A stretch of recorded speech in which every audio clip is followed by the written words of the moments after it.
Hello. लक्ष्यता education में आपका स्वागत है।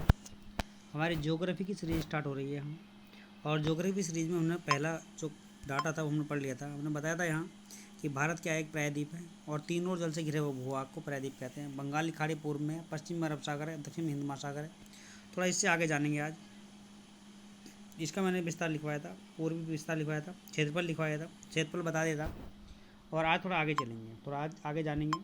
ये क्वेश्चन आगे ऐसे क्वेश्चन आए हैं यहाँ से, देखते हैं। यहाँ ये क्वेश्चन है हमारा, भारत का जो पूर्वी बिंदु है, जो हमारा इंडिया का जो पूर्वी बिंदु है भारत का, तो पूर्वी बिंदु का कहते हैं हम कीवीथू कहते हैं। जो हमारा भारत है, भारत का जो मैप है, जिस हिसाब से मैपिंग करते हैं, मैपिंग की अगर बात करेंगे तो मैपिंग की अगर हम बात करेंगे यहाँ, तो भारत की बात करें यहाँ पूर्वी बिंदु की, तो ये पूर्वी बिंदु हमारा अरुणाचल प्रदेश में पड़ेगा। तो पूर्वी बिंदु कौन सा है? अरुणाचल प्रदेश में पड़ेगा। इसका नाम है आपका कीवीथू। अगर बात करते हैं पश्चिम बिंदु की, पश्चिम बिंदु, तो इसका नाम है पश्चिम बिंदु का सरक्रीक। क्या नाम है? सरक्रीक नाम है। भारत का पश्चिम बिंदु सरक्रीक है। बात करते हैं भारत के उत्तरी बिंदु की, तो उत्तरी बिंदु यहाँ पड़ेगा जम्मू कश्मीर में। तो इसका नाम है यहाँ उत्तरी बिंदु का इंदिरा कौल। क्या नाम है? इंदिरा कौल। भारत का उत्तरी बिंदु कौन सा? इंदिरा कौल है। अगर बात करते हैं भारत के दक्षिण बिंदु की, तो दक्षिणतम बिंदु हमारा कौन सा? ये है। तो दक्षिण बिंदु हमारा है ये इंदिरा पॉइंट है। इसको पिगमिलियन पॉइंट भी कहते हैं। क्या बोलते हैं? पिगमिलियन पॉइंट भी कहते हैं। और ये कहाँ है? अंडमान निकोबार द्वीप समूह में स्थित है। कहाँ है? अंडमान निकोबार द्वीप समूह में स्थित है। तो ये हमारी भारत की चारों कंडीशन में बता दें यहाँ। पूर्वी बिंदु कीवीथू अरुणाचल प्रदेश में है, पश्चिम बिंदु सरकरी गुजरात में है, उत्तरी बिंदु इंदिरा कौल ये आपका उत्तरी बिंदु हमारा इंदिरा कौल जम्मू कश्मीर में है, और दक्षिण बिंदु जो हमारा है अंडमान निकोबार द्वीप समूह में है। ठीक है। तो ये जो हमारी क्लास है, जो सीरीज स्टार्ट हो गई हमारी, ये ज्योग्राफी की स्टार्ट है। इंडियन ज्योग्राफी का मैं पढ़ाऊँगा, पूरा डाटा पढ़ाऊँगा, शुरू से लेकर लास्ट तक का डाटा मैं कराऊँगा। इसमें जो बेहतरीन क्वेश्चन आने वाले एग्जाम में वो सारा मैं कराऊँगा। ठीक है। तो ये हमारा ये चारों बिंदु हो गए। इन चारों बिंदु को समझना होगा। थोड़ा आगे चलते हैं यहाँ, थोड़ा आगे चलते हैं। आगे हमारा क्या है, यहाँ बात करते हैं भारत के रेखाओं की। भारत के जो पड़ोसी देशों की रेखा है ना, जो हमारा इंडिया है, इंडिया का जो मैप की अगर बात करें, इंडिया मैप की, तो इंडिया के मैप की अगर बात करेंगे, तो इंडिया के मैपिंग की अगर बात करें यहाँ, इंडिया की मैपिंग की, तो यहाँ इंडिया का जो जो हमारे पड़ोसी देश है, उन देशों को जो खींची जाने वाली जो रेखा है उसकी बात यहाँ कर रहे हैं। तो भारत और अफगानिस्तान के बीच में जो खींची गई रेखा थी, तो वो उसका नाम था डोरन रेखा। क्या नाम था उसका? डोरन रेखा था। ये खींची गई थी 1896 में, खींची गई थी भारत और अफगानिस्तान में। अब यह भारत और क्या, अब कहाँ है? अब अफगानिस्तान और पाकिस्तान के बीच में है। अब वर्तमान में कहाँ है? पाकिस्तान और अफगानिस्तान के बीच में है। अब पाकिस्तान और अफगानिस्तान के बीच में है। ठीक है। वर्तमान में कहाँ है? पाकिस्तान और अफगानिस्तान के बीच में। पहले खींची गई थी भारत और पाकिस्तान, भारत और अफगानिस्तान के बीच खींची गई थी।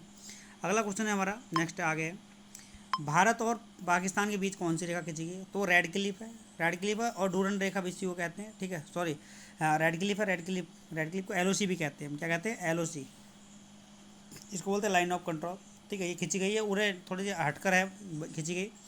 तो क्वेश्चन पूछा जाएगा, रेड क्लिफ और एलओसी कौन से देश के बीच खींची गई है? तो भारत और पाकिस्तान के बीच खींची गई। खींची कब गई है? 15 अगस्त 1947 को खींची गई थी। ठीक है। और सर रेड क्लिफ द्वारा खींची गई थी। सर रेड क्लिफ ने इसको खींचा था। अब आगे चलते, थोड़ा आगे चलेंगे।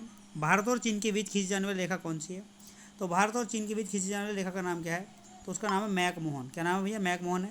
एक रेखा और है एलएसी। एलएसी को बोलते हैं हम लाइन ऑफ एक्चुअल कंट्रोल। क्या बोलते हैं? लाइन ऑफ एक्चुअल कंट्रोल बोलते हैं। लाइन ऑफ एक्चुअल कंट्रोल को बोला जाता, लाइन ऑफ एक्चुअल कंट्रोल बोला जाता है इसको। नाम इसका वास्तविक नियंत्रण रेखा। क्या बोलते हैं? वास्तविक नियंत्रण रेखा भी इसको कहते हैं, लाइन ऑफ कंट्रोल को। अगला है क्वेश्चन हमारा भारत और नेपाल के मध्य काली नदी सीमा बनाती है। भारत और नेपाल के मध्य कौन सी सीमा बनाती है? काली नदी सीमा बनाती है। कौन सी नदी हमारी? काली नदी सीमा बनाती है। और म्यांमार को भारत से कौन सी अलग करती है? पटकाई की पहाड़ी। कौन सी करती है? पटकाई की पहाड़ी अलग करती है। म्यांमार को भारत से कौन सी अलग करती है? पटकाई की पहाड़ी अलग करती है। ठीक है। अगला है हमारा, भारत व श्रीलंका को कौन सी चीज़ अलग करती है? तो पाक जल संधि करती है। क्या नाम उसका? पाक जल संधि, पाक जल स्टेट। ये क्वेश्चन आपका यूपीपी में आया हुआ क्वेश्चन है ये वाला यूपीपी में क्वेश्चन आया हुआ। भारत और श्रीलंका को जो अलग करती है वो पाक जल संधि और मन्नारी खाड़ी अलग करती है। पाक जल संधि और मन्नारी खाड़ी अलग करती है। और ये कहाँ है? भारत के दक्षिण में स्थित है। ये कहाँ है? भारत के दक्षिण में स्थित है। ठीक है, भारत के दक्षिण में स्थित है।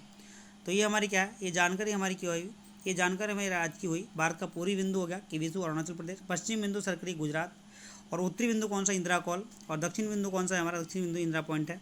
और भारत और अफगानिस्तान के बीच में कौन सी रेखा खींची गई? डोरन रेखा खींची गई है। कौन सी खींची गई? डोरन रेखा खींची गई है। और भारत और पाकिस्तान के बीच में एलओसी और रेड क्लिफ खींची गई है। एलओसी और रेड क्लिफ खींची गई है। बात करते हैं भारत और चीन के बीच में मैकमोहन और एलएसी खींची गई। एलएसी का मतलब है लाइन ऑफ एक्चुअल कंट्रोल है, नियंत्रण वास्तविक रेखा इसको कहा जाता है। भारत और नेपाल के मध्य कौन सी नदी? काली नदी सीमा बनाती है। और भारत और म्यांमार के मध्य पटकाई की पहाड़ी, पटकाई की पहाड़ी भारत और म्यांमार के मध्य है। और भारत और श्रीलंका के बीच में पाक जल संधि और मन्नारी खाड़ी है। ठीक है। तो वीडियो को भाई